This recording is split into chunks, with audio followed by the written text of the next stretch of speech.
축산, 검협전.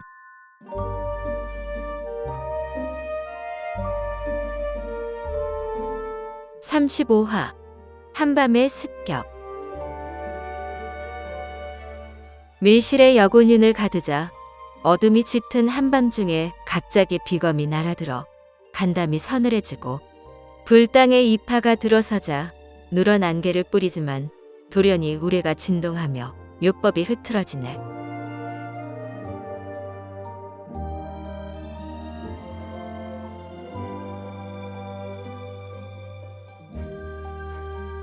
이 흉승은 다름 아닌 용비였다.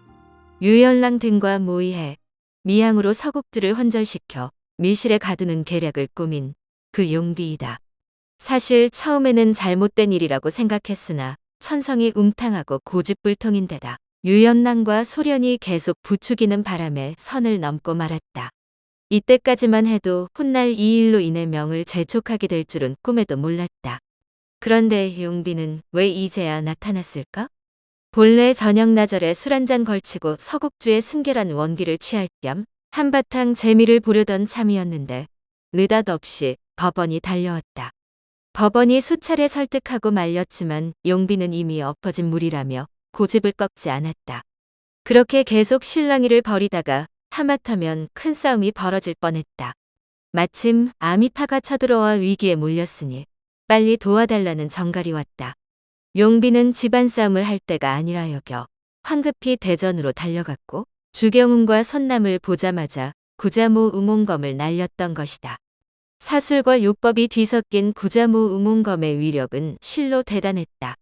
용비가 아미파 기세를 누르자 기세등등해진 자운사 무리가 일제히 검광을 쏘며 용마루로 올라가 아미파 검협들을 포위했다. 용비는 참혹하게 죽은 배제자 유종잠의 시체를 발견하고 이를 바득바득 갈았다. 오늘 반드시 내 놈들을 잡아 사지를 갈기갈기 찢어 복수할 것이다. 뒤이어 나타난 법원까지 자운사 무리에 합류했다. 재금선, 주경훈, 손남은 상황이 불리해지자 도망갈 기회를 엿보았으나 사방이 적의 검광에 가로막혀 도저히 빠져나갈 길이 없었다.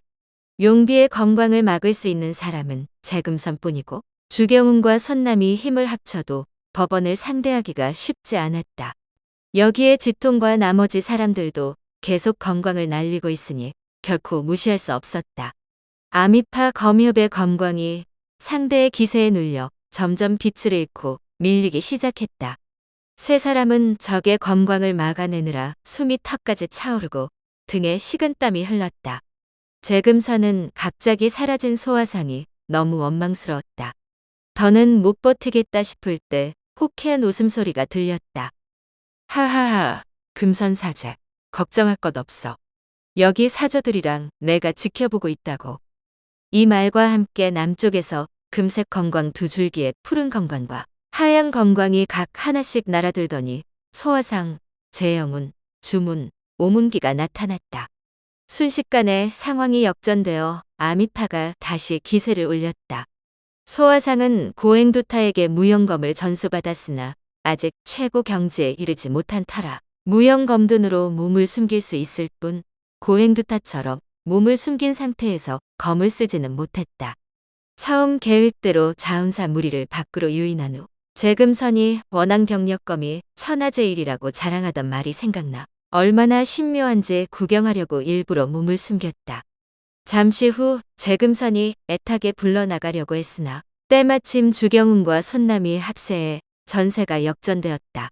고행두타의 성격을 쏙 빼닮은 소화상은 남의 공에 숟가락 얹는 것이 싫어 나서지 않았다. 이때 재영훈 일행이 도착했고 자초지종을 이야기한 후 같이 지켜보았다. 재영훈은 적진 한가운데서 악전고투하는 동생을 보고 있자니 화가 나면서도 기특했다. 아직 어리지만 대담하게 호랑이 굴에 뛰어들어 강적과 싸우면서도 두려운 기색 하나 없으니 어찌 기특하지 않겠는가? 하지만 도무지 말을 듣지 않고 거짓말까지 해가며 또 제멋대로 일을 벌였으니 속에서 천불이 날 지경이었다. 소화상은 새 사저에게 나가서 돕자고 했지만 재영훈은 다른 생각이 있었다.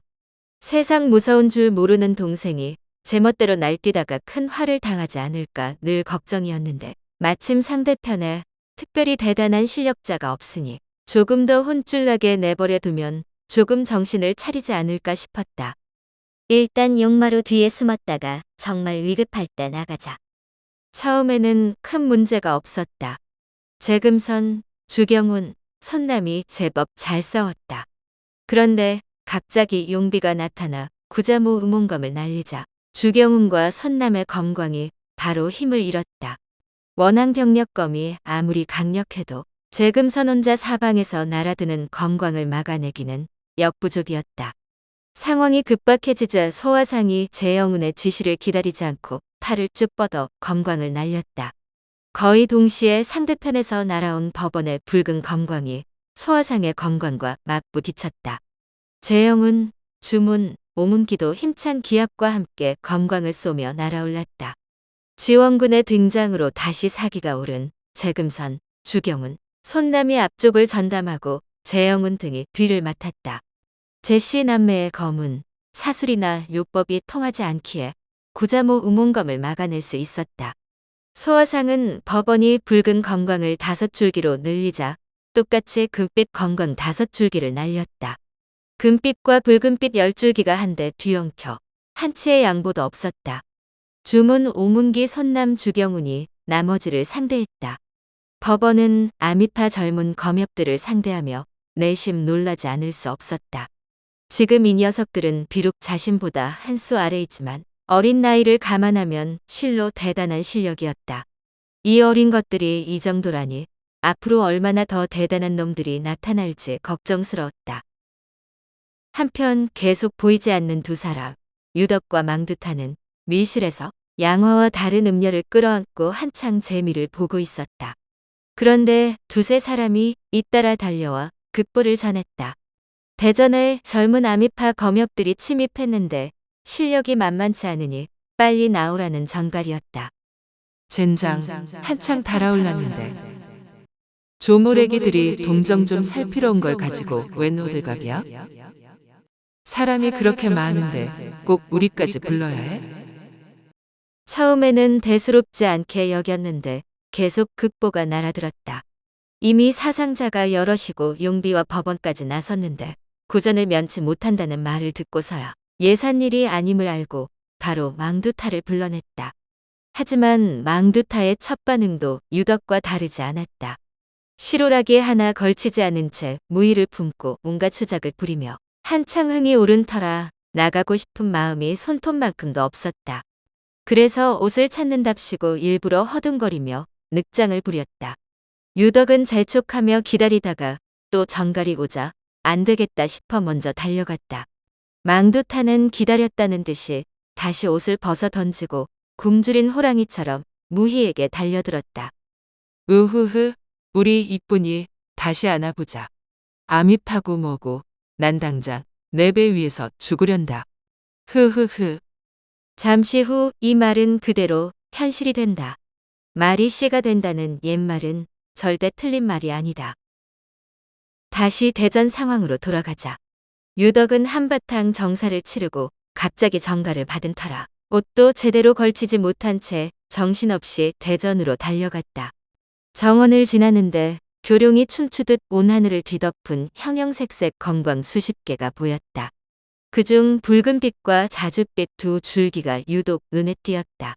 바로 대전 지붕으로 날아올라 태을권을 날리자 집채만한 검광이 상대의 검광을 한데 몰아 가두었다. 제씨 남매의 검광이 갇힌 것을 보고 용비가 쾌재를 부르며 구자모 응원검을 날리려는데 갑자기 요란한 파열음과 함께 태을권 검광이 산산조각났다. 재금선이 휘두른 원앙병력검의 위력이었다. 분노한 유덕이 고래고래 소리를 질렀다. 다들 물러서시오. 저 애송이들은 나 유덕이 없앨 것이오. 자은사 무리는 유덕이 곧 홍사를 날릴 것임을 알았다. 법원과 용비는 사파 검수를 익혀 사술의 영향을 받지 않으므로 물러서지 않고 계속 적을 상대했고 나머지는 휘파람으로 신호하며 모두 검광을 거두었다.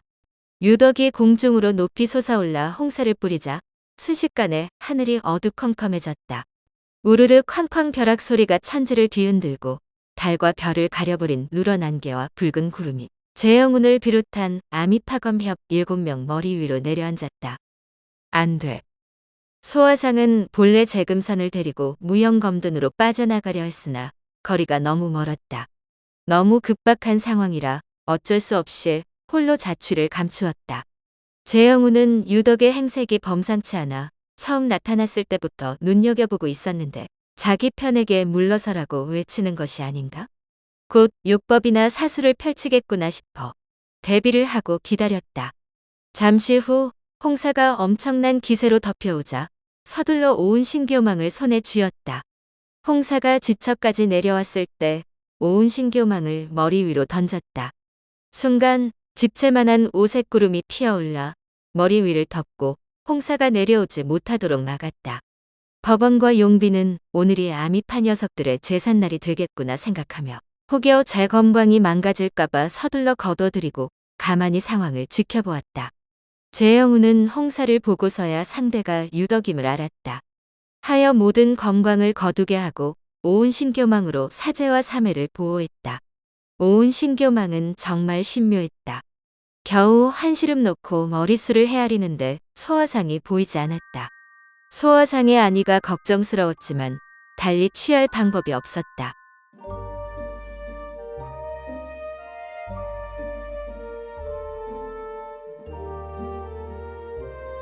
다음 화에서 이어집니다. 더 좋은 콘텐츠를 제작하기 위하여 구독과 좋아요, 알림 설정 부탁드려요.